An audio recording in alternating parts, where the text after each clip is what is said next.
Hey there, welcome back. Today we're doing an oil change on my 1981 Yamaha XS1100 Midnight Special.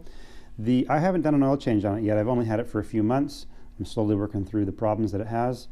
One of the problems is that it smokes continuously. It's getting better though, and I think what the problem is it's way overfilled. Here's the sight glass here.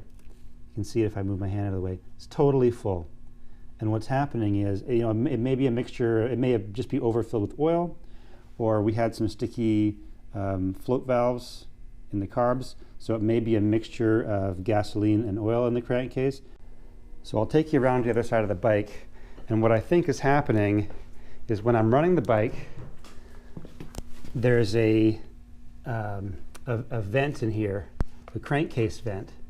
If you can see the hose running up, there it is.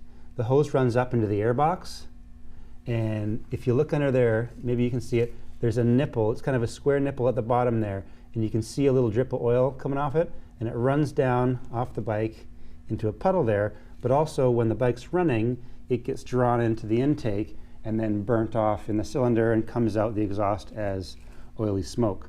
So hopefully all these problems will be addressed with an oil change and a refill to the proper level. So the first thing I always like to do before I change my oil is check that I can get the cap open, the refill cap, because there's no sense in draining it if I can't refill it. So I think, yeah, this is going to pop off, no problem. So next step is a 19mm socket on the oil pan drain bolt, and we'll get the old oil out of there. I should say that the bike has been warmed up and it's on the center stand.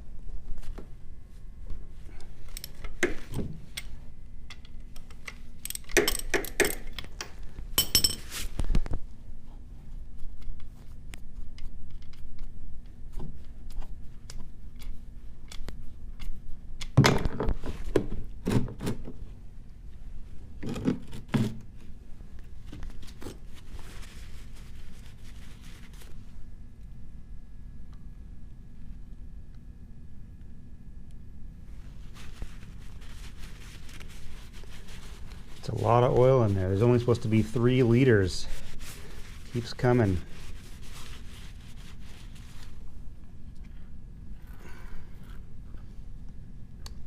Jeez. What does 3 liters look like? That seems like more than that.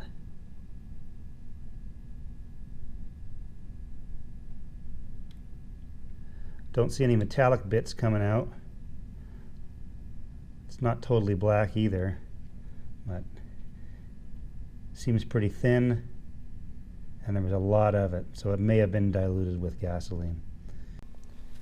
Depending on the time you've got, you may want to let it drain completely. These little drips don't bother me, so I've got a new copper washer on there, and I'll fire the drain bolt back in and snug it up.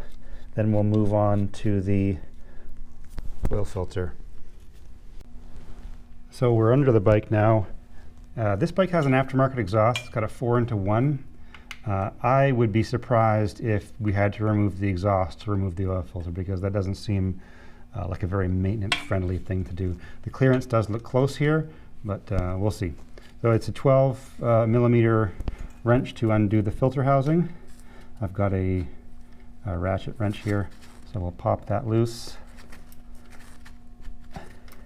and try and stay clean here.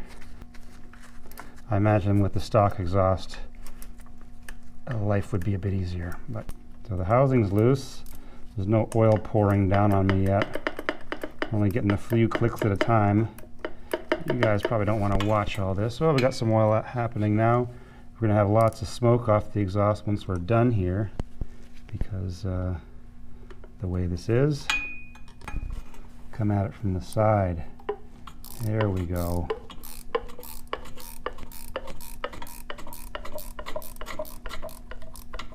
Our wrench going to get trapped in there.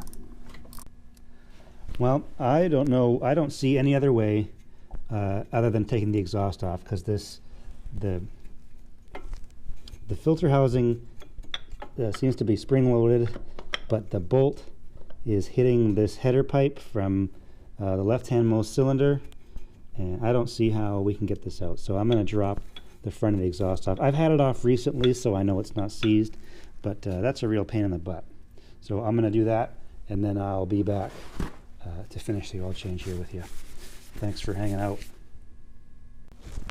So what I ended up doing is dropping the exhaust off of the right rear passenger peg supports the exhaust. So I've undone that, and I've just only loosened it up on the head, and that's given me a bit more. You can see in there where my wrench is going. So I'm back at it trying to remove this filter housing, and I think we're gonna get it now. I think. I don't know, but we're making headway. We got a bit more space. Here we go. Okay, let's see if we can get out of there without doing the old Exxon Valdez. Which way you coming? Nope. Now we're totally trapped. Let's see if we can spin it up this way without making it. We're Exxon Valdezing. Or is it Valdez? I don't know. It sure would be nice not to have to remove this whole friggin' exhaust. What am I doing wrong here? Let's come out this side. There we go. We did it. Okay, so I think we're just going to push down on this center pin post.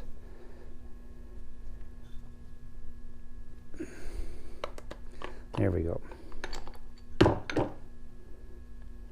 Oh, that's quite the piece of work there. There we go. Old filter. Do these have dates on them? Wonder how old that is. I'm going to check out the bottom of the, there's a spring in the bottom that was below the filter. We'll be sure to put that in. And I'm just, this isn't the lowest spot in the motor, but I'm just going to have a look in here for any bits. Doesn't seem to be. I'll give it a good wipe out. I bet it's been a long, long time. I just took tires off this bike that were dated 2002, and it's 2021 now, so 19-year-old tires.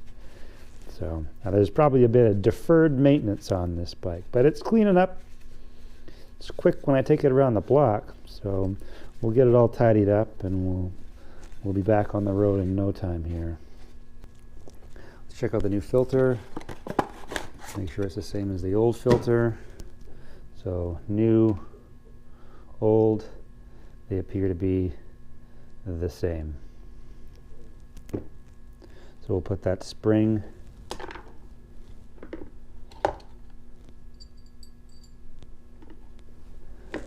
in, feed this bolt up through the center, pop the spring on. We'll seat that ring later.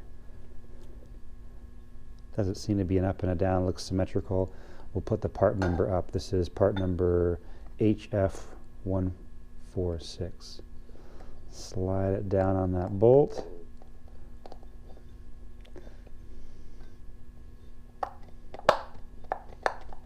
There we go. We'll get that O-ring on there, and we'll reinstall. We'll take you on a closer look before we put that oil housing back on. There's the drain bolt there with the new copper washer, and if we're looking straight up, if you can see, that's where the oil filter housing was. So we'll replace that, refill, fire it up. Now before I put the housing back on, I just wanted to point out these two little ears. They go towards the back of the bike, and there are two slots in the case, in the engine case, that these slide into, and then that aligns the cooling fins front to back and make sure that the whole housing doesn't rotate. So I'll do my best to keep this seal in place as I'm positioning it. Okay, just before I snug up the housing, you can see it's still loose. I'm just looking around the perimeter for any openings along the edge, which might indicate that that O-ring is not seated properly, but it appears to be even all the way around. So I'm going to go ahead and snug that up the rest of the way as you guys go for a ride. There we go. All right, the exhaust is finally back on. I've got 3 liters of motorcycle oil.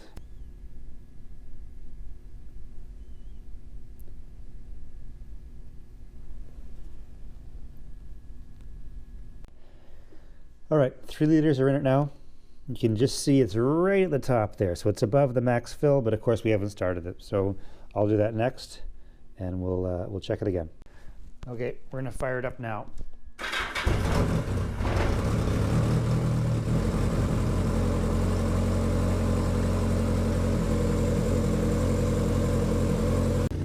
All right, we got the bike warming up. It looks like the oil filter housing is dry.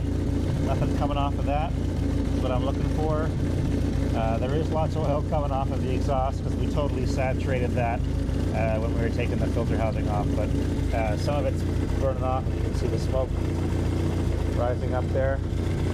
Seems to be running okay, so we'll shut her off, let the oil settle, and we'll check the level. Okay, here we are. I've let the bike, has been sitting for 3 or 4, maybe 5 minutes even. You can see the oil level there in the sight glass, right between the high level and the low level. It looks maybe a bit of moisture in the case. The bike hasn't been running a long time, so I'll get it out there, send it through the gears, get it nice and hot, hopefully burn off any condensation that's in the case. So thanks for coming along today. Hopefully you learned something along the way, and till next time, stay safe out there.